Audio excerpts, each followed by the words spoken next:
Today I'm back in Aberdeen for a very special event. It's called the Tall Ships Races and it hasn't been in this city for 28 years, so I'm so excited to go. So join me today, we'll look around some really great ships, we'll eat some amazing food and then we'll watch some live music together. So let's go! Tall Ships Races is Europe's largest free family event, organised by Sail Training International, where young trainees help sail a majestic fleet of ships from France to Scotland, then to Norway and finishing in Denmark. Aberdeen previously hosted the Tall Ships in 91 and 97. I remember in 97, I was just a kid, but it was still a great day out. In typical Scottish style, the day that I visited was forecast for thunderstorms and this was the only blue sky we had. However, it was only overcast, it didn't rain, so we were really lucky. The first ship I visited was the B.A.P. Union from Peru. Built in 2015, the ship acts as a training vessel for the Peruvian Navy and as a sailing ambassador promoting Peru around the world. The ship is absolutely stunning, immaculately kept and packed with beautiful brass details on the lovely wooden decks.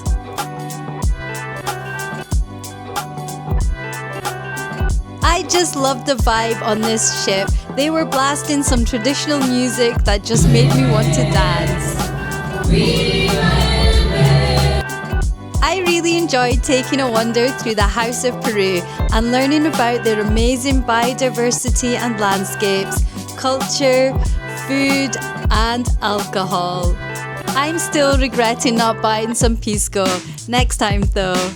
Overall, amazing ship that has definitely inspired me to visit Peru. The second ship I visited was the Dar Młodzieży, which translates to the gift of youth. This beautiful Polish ship was built in 1982 and served to train Marine cadets and has circumnavigated the world. This ship is really grand and beautiful. When walking around it, I just imagined what it would have been like to be part of the first Polish-built ship to circumnavigate the world in 1987 to 1988. What an outstanding achievement. I really liked the view of the harbour and of all the other tall ships that you could see from this vantage point being on one of these larger ships. I also wish I had known about the paddle boarding. That would have been so cool. Look at these guys. There was so many places to get food from. I spent ages trying to decide what to eat. At first I thought to get fish and chips, which is classic, but then I saw the bratwurst van and my mind was instantly made up. I love German food, especially sausages. I got the Tall Ship Special, which was a barbecue loaded bratwurst. Sometimes food at these vans can be a hit or a miss, and I was delighted that my bratwurst and fries was awesome. I definitely made a good choice. There was live music on throughout the day at the transit stage. Unfortunately, I missed the tickets for the Quayside concerts in the evening. They were sold out months ago and I just didn't plan ahead. Gutted. But I did manage to catch a fantastic band called Los Acústicos Banditos. They are an acoustic Scottish duo that have been playing together for over 15 years. They play a mix of jazz, pop, funk, soul and hot club classics.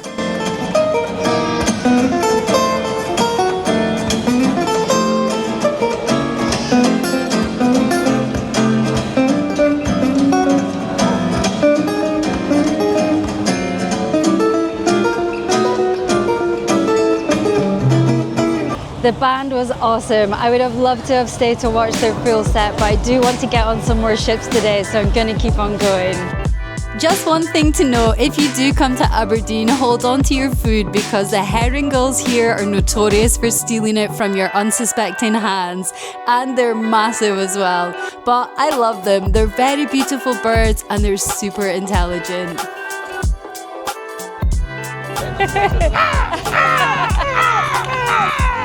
I needed a pick-me-up, so I got myself a coffee from the Donuts and Coffee van.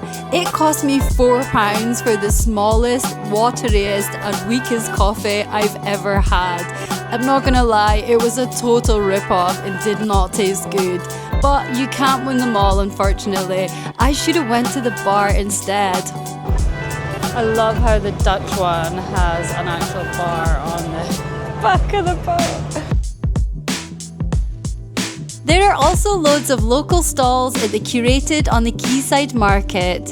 As usual, there were lots of things on offer, such as sweet treats, local alcohol and cocktails, jewellery, local artwork like prints and homemade goods like candles and even clothing.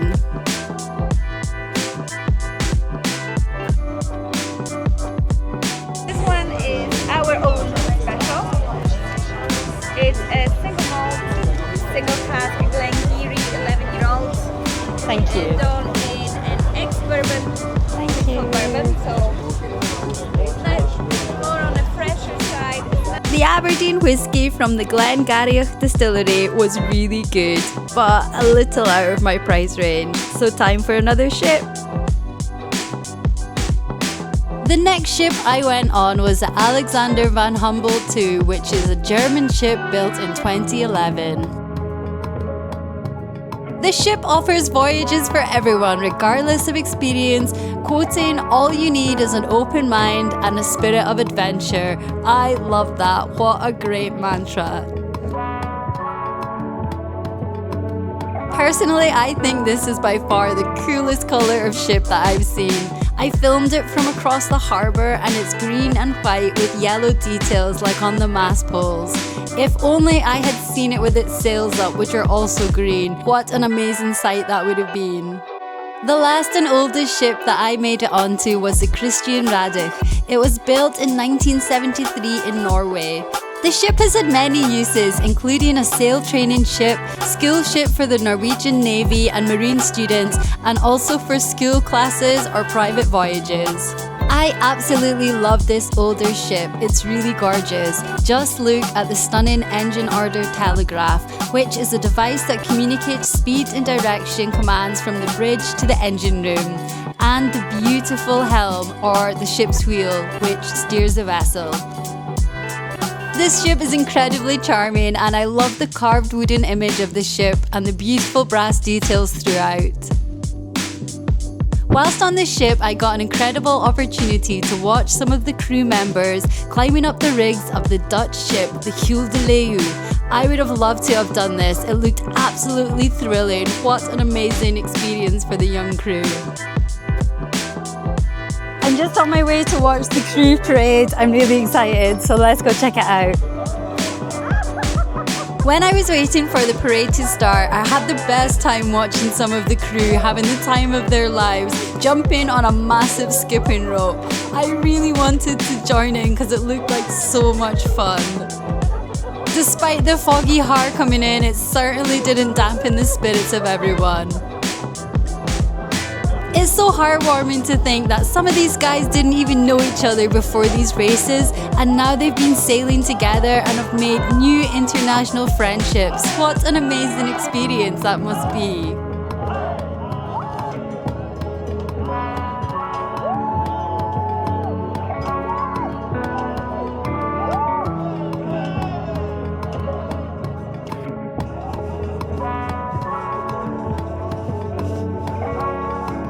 The crew parade is a celebration where the international crews march through the host city, showcasing their culture through singing or dancing, wearing costumes and props, and just creating a lively atmosphere. The atmosphere was electric. I absolutely loved every minute of it. It was great to see some crews were very smartly dressed and proud, like the crew of the Polish Dar Młodzieży, or the traditional drums and dance from the crew of the Uruguayan Captain Miranda. The Peruvian B.A.P Union crew didn't disappoint. Lovely red and white stripes and really bringing the energy. A couple of special mention goes out to the Loch Ness Monster and a few that really made me laugh. I'll let you watch it.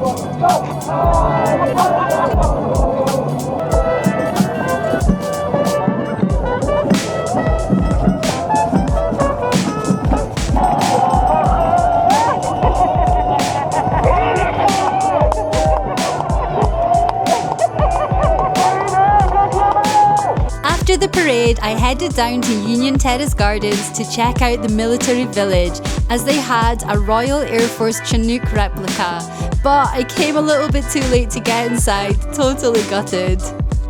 It's been a really long day, but it's been amazing, and I'm just gonna go and grab some dinner now at one of my favourite bars. The bar is called Macameron's, which is considered to be one of the oldest in Aberdeen, dating back to at least 1746. It was absolutely mobbed inside, so I actually only filmed the food. We had traditional fish and chips and also macaroni cheese. Both were really tasty, and we washed it down with a limoncello cocktail. The last thing I wanted to do today was take a look at the Codonas Funfair on King Street, as there was one ride I've always wanted to go on and I wanted to see if it was there today. There was the usual food stalls and games to win prizes, and also a few other rides too. What I was looking for though was the stealth bomber, as it looks like it would be really good fun, and I figured the view from the top would be really nice of Aberdeen City, even in the mist. Thankfully the views did not disappoint, and you can really see why Aberdeen is called the Granite or Grey City. The contrast between the colourful fairground rides and the grey misty city looked pretty cool though. Here we go! The ride was a massive adrenaline rush and so much fun. Even the guy beside me had a great time, so we really enjoyed it together.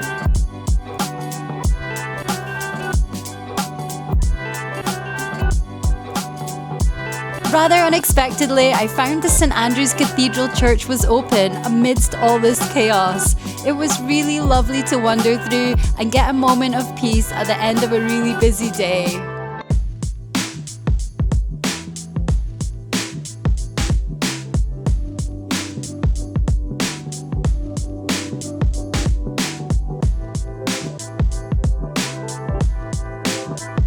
So that's me wrapping up for the tall ships in Aberdeen. Aberdeen is my hometown, so anything that happens here I definitely want to go to. I would recommend you come. It's a 4-day event. There's so much to see and do. If you like this video, give me a thumbs up. Write a comment if you came as well and enjoyed it, and subscribe for more travel adventures, and I'll see you in the next one.